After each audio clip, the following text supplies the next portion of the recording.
যেটা বলছিলাম সেটা হচ্ছে যে ভগবানের কাছে ভিআইপি টিকিট হয়, ওকে, ভিআইপি ভিভিআইপি, তাই না? হ্যাঁ, সেটাই দেখলাম। এখানে যারা একটু গরিব মধ্যবিত্ত তাদের কষ্ট করে 5-6 ঘন্টা ধরে পুজো দিতে হবে, 5-6 ঘন্টা লাইন এরকমই হয়। কারণ আমি সারা ভারতবর্ষ ঘুরেছি, কিন্তু আমি অনেক জায়গায় দেখেছি না, সিস্টেম আছে, সিস্টেম নেই তা নয়, কিন্তু এরকম সিস্টেম নেই যে সম্পূর্ণ জায়গাটাই একদম ব্যবসায় পরিণত হয়ে গেছে। বাবা তো ঢুকতে পারেনি, বাট আমরা খুব ভালো করে পুজো দিয়েছি, প্রচন্ড ভালো করে। আর ভেতরে গরম অনেকটা, তো তোমরা বলবো, আমি তোমাদের সাজেস্ট করব যে মানে বাবাও করবে যে যদি তারাপীঠ আসো প্লিজ ভোরবেলা 5টায় উঠবে, 6টায় বেরিয়ে যাবে।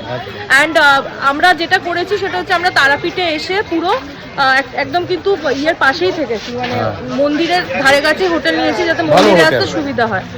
ভালো হোটেল, এটাই কিন্তু ভালো হোটেল। মানে আমি ছোটবেলার পর মানে ফার্স্ট টাইম, আমি অনেক ছোটবেলায় এসেছিলাম, তখন মা ছিল, মনে নেই অতটা কিছু, বাট এবার এলাম, আমার খুব ভালো লাগলো, কিন্তু এই ব্যবসার পার্টটা ভালো লাগেনি।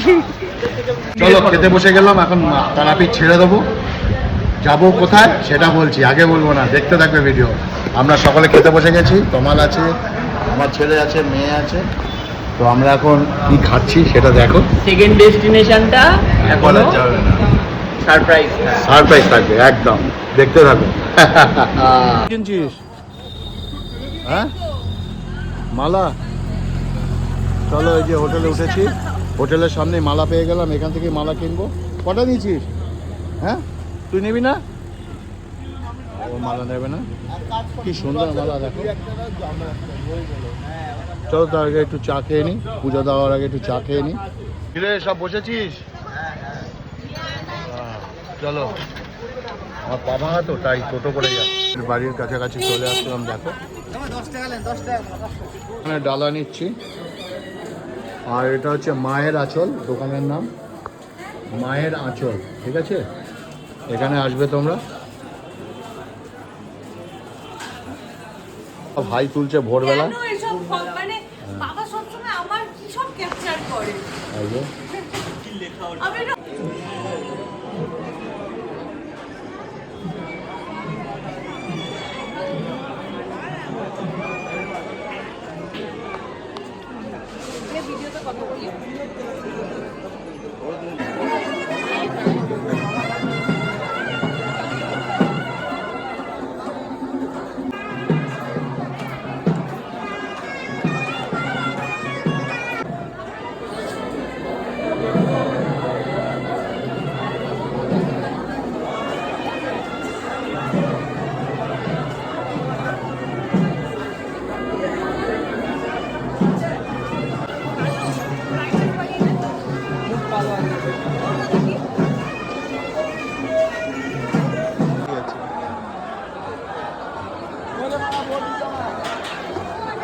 সুন্দর মালা দেখো, বিউটিফুল মালা।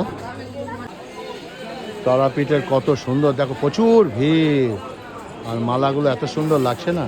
আর এদিকে হচ্ছে মন্দির, মায়ের মন্দিরে এসেছি, কিন্তু মায়ের মন্দিরে এসে কি হবে, আমার একটা ব্যাপার আছে, মায়ের কাছে ভিআইপি বলে কিছু আছে, গরিব মধ্যবিত্ত বলে মায়ের কাছে কিছু আছে, কিন্তু দেখো তারাপীঠে ব্যবসা, খালি ব্যবসা।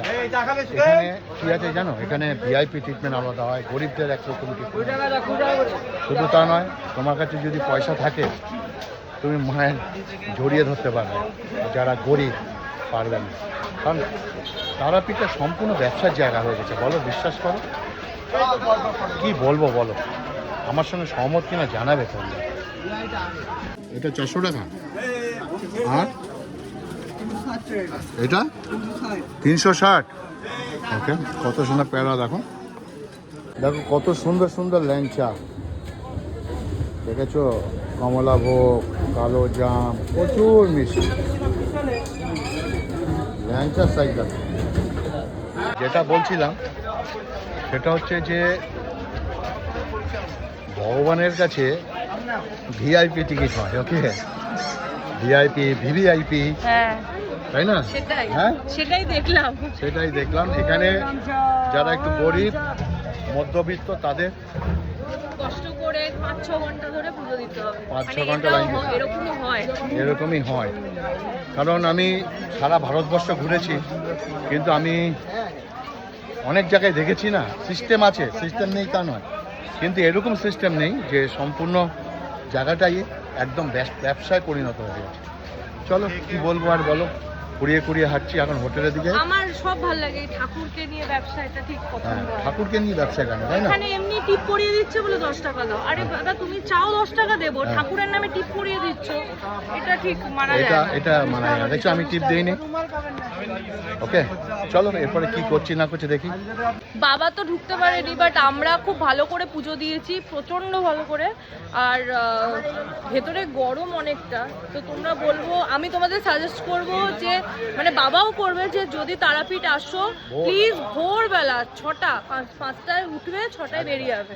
অ্যান্ড আমরা যেটা করেছি সেটা হচ্ছে আমরা তারাপীঠে এসে পুরো একদম কিন্তু ইয়ের পাশেই থেকেছি, মানে মন্দিরের ধারে কাছে হোটেল নিয়েছি যাতে মন্দিরে আসতে সুবিধা হয়। ভালো হোটেল, ভালো হোটেল, এটাই। কস্টলি কিন্তু ভালো হোটেল। মানে আমি ছোটবেলার পর মানে ফার্স্ট টাইম, আমি অনেক ছোটবেলায় এসেছিলাম, তখন মা ছিল, মনে নেই অতটা কিছু, বাট এবার এলাম, আমার খুব ভালো লাগলো, কিন্তু এই ব্যবসার পার্টটা ভালো লাগেনি। চলো খেতে বসে গেলাম, এখন তারাপীঠ ছেড়ে দেবো। যাবো কোথায় সেটা বলছি, আগে বলবো না, দেখতে থাকবে ভিডিও। আমরা সকলে খেতে বসে গেছি, তমাল আছে, আমার ছেলে আছে, মেয়ে আছে, তো আমরা এখন কি খাচ্ছি সেটা দেখো। সেকেন্ড ডেস্টিনেশনটা এখনো সারপ্রাইজ সারপ্রাইজ থাকবে একদম, দেখতে থাকো।